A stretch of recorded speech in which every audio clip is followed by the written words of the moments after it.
देश में संविधान है, लोकतंत्र है। जब आप हिंदू राष्ट्र की बात करते हैं तो वो हिंदू राष्ट्र क्या है आपके मन में, क्या विचार हैं? आप तो संविधान, हनुमान का एक नया फॉर्मूला लेकर आए हैं, क्या यही है हिंदू राष्ट्र? देखिए, हम संविधान को एक हाथ में गीता और पुराण को लेकर चलने की बात करते हैं। भगवान ने ऑलरेडी दो हाथ सबको दिए और हमने कभी भी ये नहीं कहा कि हमें संविधान बदलना है। हमने कभी भी ये नहीं कहा कि हमें कागज पर हिंदू राष्ट्र चाहिए। हमें लोगों के दिलों में हिंदू राष्ट्र चाहिए।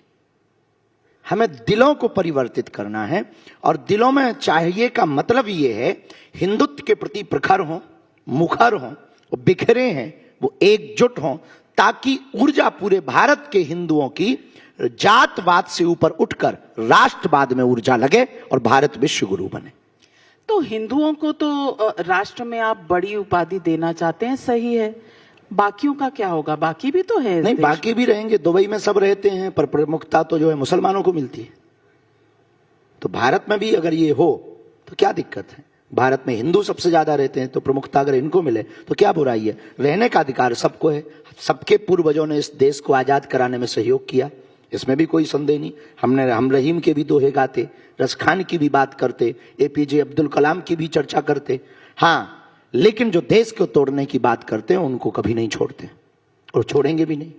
मुस्लिमों पर आपने क्या कहा है, पहले आपको सुनवा देती हूं, क्योंकि आप ही की वाणी में सुने तो बेहतर रहेगा। सुनते हैं। हम मुसलमानों के विरोधी नहीं हैं भैया ना। इस देश को आजाद कराने में मुसलमानों ने भी सहयोग दिया, पर कायदे में रहेंगे तो फायदे में रहेंगे। बहुत बढ़िया बोले, बहुत बढ़िया बोलेंगे। आप ही हैं? हाँ, हमें अपनी बात है। तो कायदे में दोबारा सुना है। हाँ, कायदे में रहेंगे तो फायदे में रहेंगे। ये कायदा क्या है? ये बहुत अच्छा फॉर्मूला, ये सबके लिए। सबको एक सीमा पार नहीं करनी है, सीमा के अंदर कार्य करना है। कायदे का मतलब ये है कि आप रोडों पर नमाज क्यों पढ़ेंगे जब ऑलरेडी मस्जिद हैं? हम हनुमान चालीसा पढ़ते हैं तो कई बार कहते, वाह बताओ इनको जेल डाल दो। रामचरितमानस को क्यों जलाएंगे? गौ माताओं को क्यों काटेंगे? पालघर के संतों की निर्मम हत्या क्यों करेंगे? भारत तेरे टुकड़े होंगे, ये बार बार नारे क्यों देंगे? गजवाए हिंद की सोच क्यों रखेंगे? ये भारत राम का है, अकबर का नहीं या बाबर का नहीं, ये रघुवर का देश है। तो रघुवर के देश में राम की चर्चा होगी और आप अगर इसके विपरीत बोलोगे तो स्वाभाविक रूप से आप सीमा पार कर रहे हो, तो या तो देशद्रोही कहलाओगे अथवा फिर आने वाले समय में हिंदू अपने हिसाब से उसका उपाय देखेंगे। कानून तो आपका इलाज करेगा ही ठीक से। इसीलिए हम बहुत विनम्रतापूर्वक उन्हें समझा रहे हैं, भैया कायदे में रहोगे तो फायदे में रहोगे। तो मैं पूछना चाह रही हूँ कि अगर हनुमान का नाम ले सकते हैं तो अल्लाह का नाम क्यों नहीं ले सकते? तो बोले, हमें क्या मतलब है? नहीं दिक्कत है? नहीं, हमें उनसे क्या दिक्कत, हमें क्या लेना देना अल्लाह से? तो रोड पे अपने बजरंग बली के ही तो इतने नाम है कि हम अपने देवताओं के ले करके जो है थके जा रहे हैं। और हिंदुओं के पास में 33 कोटि देवता हैं, उनके ही नाम ले करके वो थक जाएंगे। जरूरत पड़े तो हमें बता देना, हमें कहा एक्स्ट्रा और बना देंगे, पर उनके की लेने की क्या जरूरत है? सबको अधिकार है अपने अपने पूर्वजों को मानने का, सबको अधिकार है अपने अपने धर्म को मानने का, सबको अधिकार है अपने अपने मजहब को मानने का। हम तो यही कहेंगे, भैया अपनी अपनी पूजा करो, अपना पाठ करो, अपना जप करो, पर इसका मतलब ये नहीं है कि आप दूसरे के भगवान को नीचा दिखाओ। हमने कभी नहीं कहा और हम कभी कह भी नहीं सकते। क्यों? क्योंकि सबकी आस्था होती है।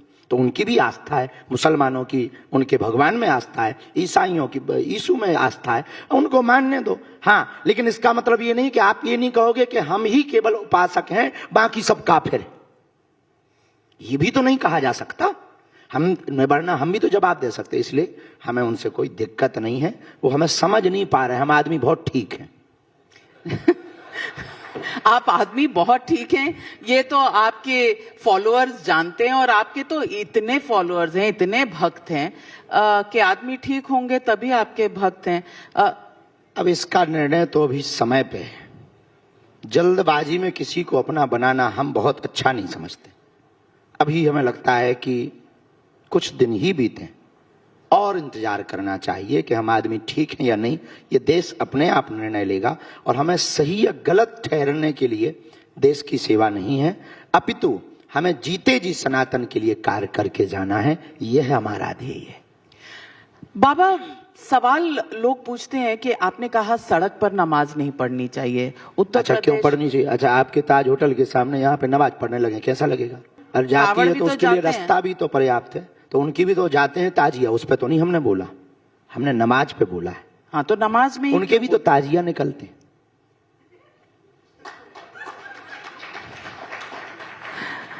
अखिलेश जी ने कहा है कि उन्हें गौशाला से बदबू आती है, उसके लिए वो इत्र को बढ़ावा देते हैं। वो इत्र वाले लोग हैं। मैंने देखा है कुछ लोग सोशल मीडिया पर लिख रहे हैं कि ये क्या बात हुई। आप इस बयान, राजनेताओं पे कोई बयान नहीं देते। क्यों, डर गए? नहीं, डरते नहीं है। जरूरी नहीं कि हर विषय पे बोला जाए, उनकी आपसी चलती रहती है नेताओं की, तो और नेता जवाब देने के लिए काफी है। लेकिन गौशाला में सचमुच बदबू रहती है। भगवान जाने कि किसकी कैसी नाक है, हमें तो नहीं आई। अपनी अपनी नाक का कमाल है। आप कभी हमारे साथ चलिए, हमें तो नहीं आती है। आपको नहीं आती गौशाला में? हमें तो नहीं आती, हमारी नाक बहुत बढ़िया है। तो फिर आपको कभी इत्र की जरूरत नहीं पड़ती? नहीं, इत्र हम लगाते ही नहीं है, भगवान की बड़ी कृपा। कोई लगा दे तो मना भी नहीं करते हैं। इत्र लगाते नहीं, पर कोई लगा दे तो मना नहीं करते। पर गौशाला में हमें बदबू नहीं आती है। गौशाला में हमें अपने पुराने भारत की याद आती है। गौशाला में हमें गोविंद की याद आती है।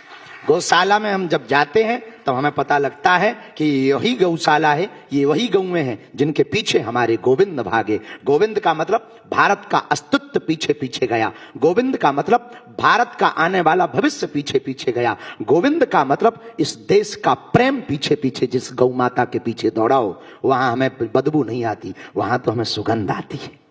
ये थोड़ी विचित्र बात नहीं है कि यादव जो कृष्ण जी के वंशज हैं उन्हें बदबू आती है गौशाला? हम कह नहीं सकते हैं, उनका निजी मामला है। कैसे? नहीं, उनका आप तो बहुत ज्ञानी हैं। नहीं, ज्ञानी इसका मतलब ये थोड़ी कि किसी की बात विषयों पर हर विषय पे बोला जाए। नेताओं के विषय से तो हम बहुत दूर हैं।